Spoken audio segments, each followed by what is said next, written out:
Hello everyone. So today we are going to do what is essentially a Sunday roast, but it's like a cheats one, and you can pretty much do it in an hour from start to finish.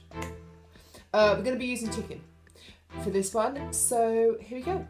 So as you'll probably know, with any sort of meal that has lots of different components to it, the key is timing.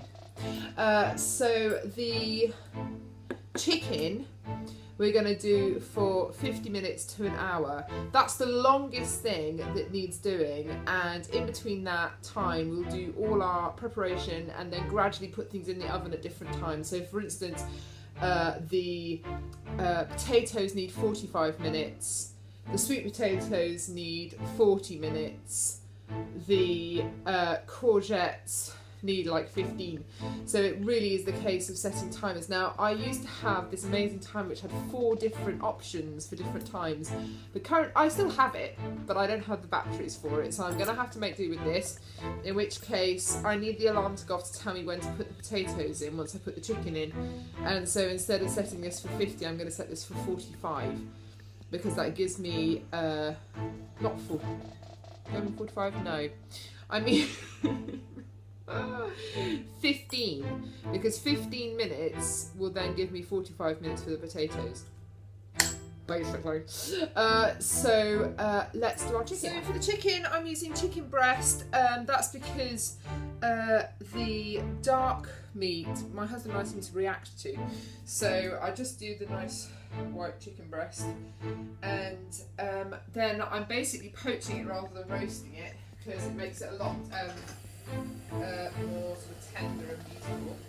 And that's literally just putting that in some water, and I don't even season it. We're just going to put that in the oven for 50 minutes to an hour at 200 degrees.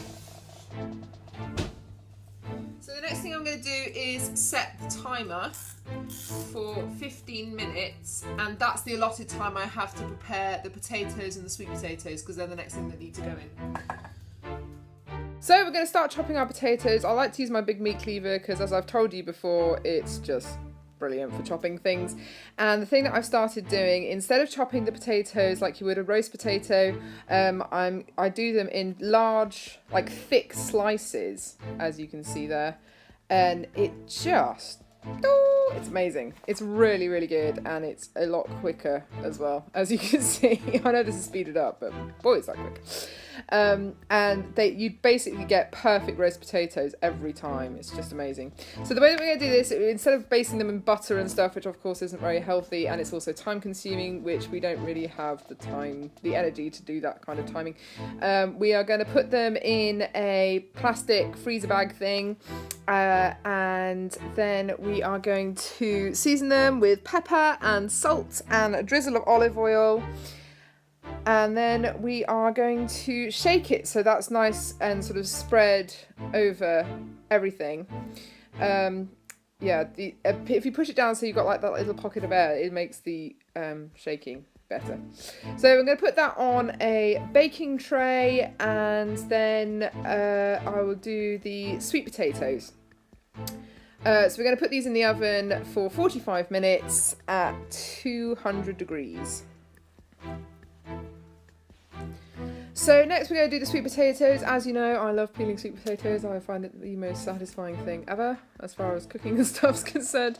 I only do 2 because we only want a little bit of sweet mash, because this is quite intense. I'm going to add quite a lot of black pepper to it once it's in its mashed state. So for this we don't need to chop it massively well, we just need to sort of chop it enough so it'll go soft. And this is just so good, yummy. And again, same method, bag, salt, pepper, oil, shaky, shaky, shaky, in the oven. Ba-dum!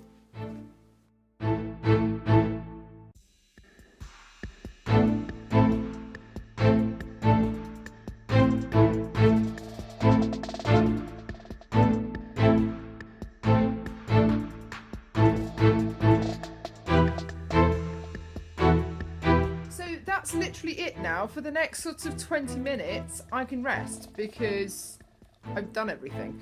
uh, the sauce or gravy thing, I either use Bisto gravy and add some herbs to it just to sort of elevate it, but this time I'm actually going to use cream of chicken soup, which is just a tin of cream of chicken soup, and I'm going to add thyme maybe, but it's not necessary.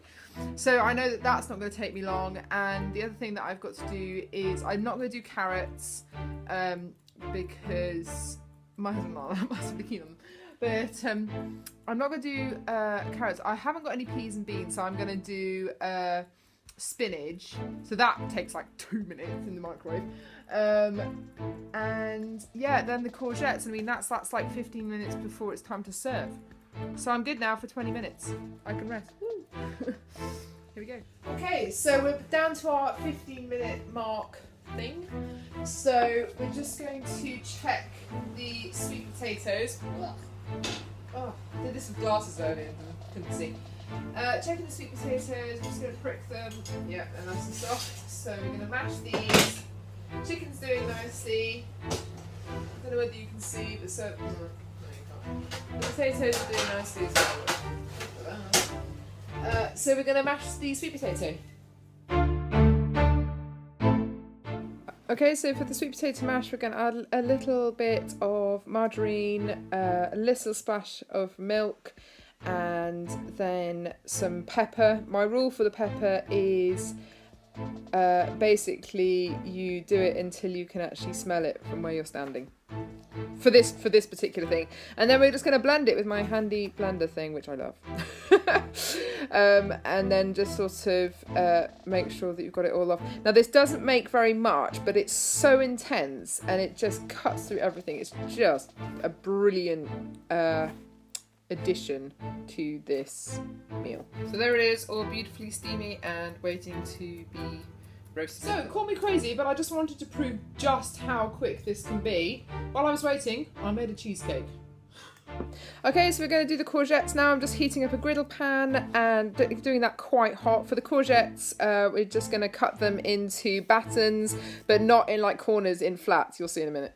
Basically like that. And then we're going to do them on the griddle pan until they're soft almost the way through, and then we'll finish them off in the oven.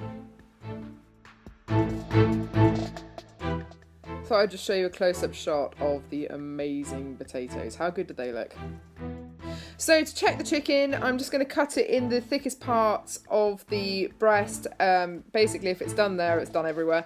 And then I will do the sauce just by microwaving the soup. Then I will add it to the chicken. I'm also going to use scissors to get that really nice, clean cut that you get in like restaurants, basically. And my advice is to sort of separate them. There are the courgettes. Look how lovely they look. Yum, yum, yum, yum, yum. And then, look, there we go. You see, there's the nice cutting. And then we're adding the sauce, and then we'll pop them in the oven. So once again, I have just filmed a whole load of stuff and I forgot to press record, or rather I thought I did and it didn't thing. So basically what I've done is I've put everything in the oven, I've turned the oven down, and I've put the courgettes in a loaf tin because that's nice and long and so it can fit in with everything else, and so my oven's full, but there could be more space if it needs to be. Then I'm not going to do the spinach until Neil arrives because that seriously doesn't take any time at all. I'm going to turn the oven down, like I said, because now I've just got to keep everything warm until he arrives.